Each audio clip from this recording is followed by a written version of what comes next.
Hi everyone, what's up and welcome back to my channel. It's Makai's Kicks here. I'm super excited to have you guys here once again on my channel. Please like this video, share it, and subscribe. Okay, so please I'll be teaching you guys how to make a simple oil-based vanilla cake with no margarine. So please pay attention to the class and watch this video to the end. Okay, so these are the ingredients here. A simple oil-based vanilla does not really need too much.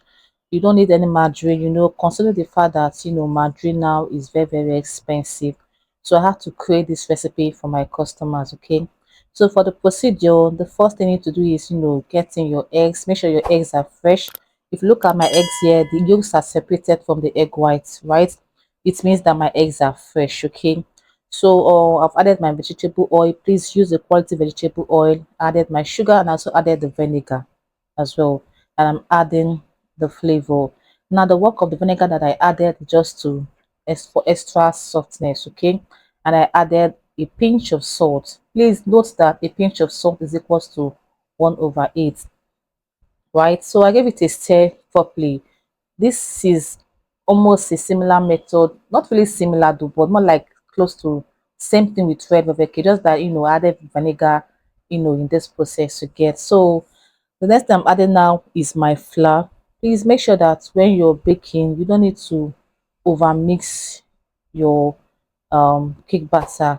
You are not turning amala. For amala or semo, you need too much strength and pressure. But for cake, you don't need it because when you overdo it, you're gonna spoil the cake. A lot goes into the oven. A lot of things goes into the oven you get. So please take note of that. And I'm also using a evaporated milk here. Now, there's a difference with full cream milk and evaporated milk. I'm using evaporated milk for this particular cake. So I don't know if you try and use maybe the normal full cream, you might not get the results, the desired results in this video you get. So please use the correct milk, evaporated milk for this particular recipe. Okay. So I've added the leftover of it. I am giving it a week's, and also I've added my flour finally. So make sure you mix everything completely until everything is well incorporated, and do not overmix like I said before. The batter is quite small, but you know it did rise very well, you get. So I'm adding my remaining milk again, just for extra light butter. If there's one thing I love about milk, it makes the butter light and the cake kind of soft, you get.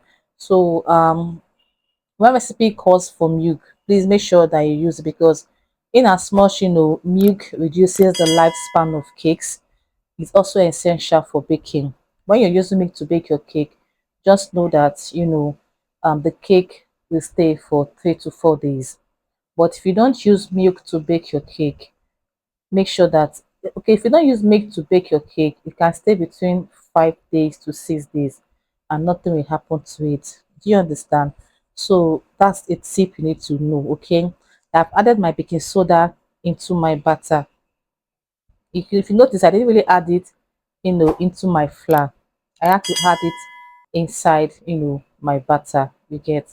So because I don't want the sorry, not baking soda, baking powder, sorry, I don't want my baking powder to to overreact in my flour. So I want it to start reacting inside my batter and then into the oven. Do you understand? So after doing all the mixing and everything, it's time for me to bake. This particular measurement can give you 6 cupcakes.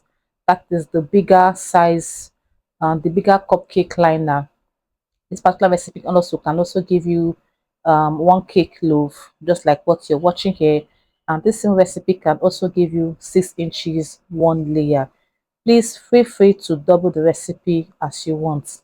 I'm sure you've seen the recipe, so you can try as much as possible to double it. You see how tiny that batter is, and look at the quantity of cake. So with the size of cake, it gave me like this particular cake gave me like 5 to 6 loaves. And guys, you wouldn't believe that I was one that consumed this particular cake. Like I almost ate all the slices. This is because the cake tastes so nice, so delicious, so soft. I love the crumbs on this cake. some oil-based vanilla cake that you make like this, the texture of the cake will be so dense, but this one is not dense. It's fine. The crumbs are amazing, so beautiful, and very soft to touch. It melts easily in the mouth. So guys, that's it for this cake. Please, if you have questions, feel free to ask me in the group, and I will definitely, answer your questions. So thank you so much for watching, and please watch the video to the end. Make sure you try out the recipe, because one thing is to learn and one thing is to practice. Practice makes perfect, if that English makes sense. So that's the cake here. I was tasting it right here in this video because it tastes so nice, guys. Please, want you to try it and share your feedback with me. Okay, so I'm gonna catch you guys much later, and do enjoy this video and have an amazing time while learning. Bye.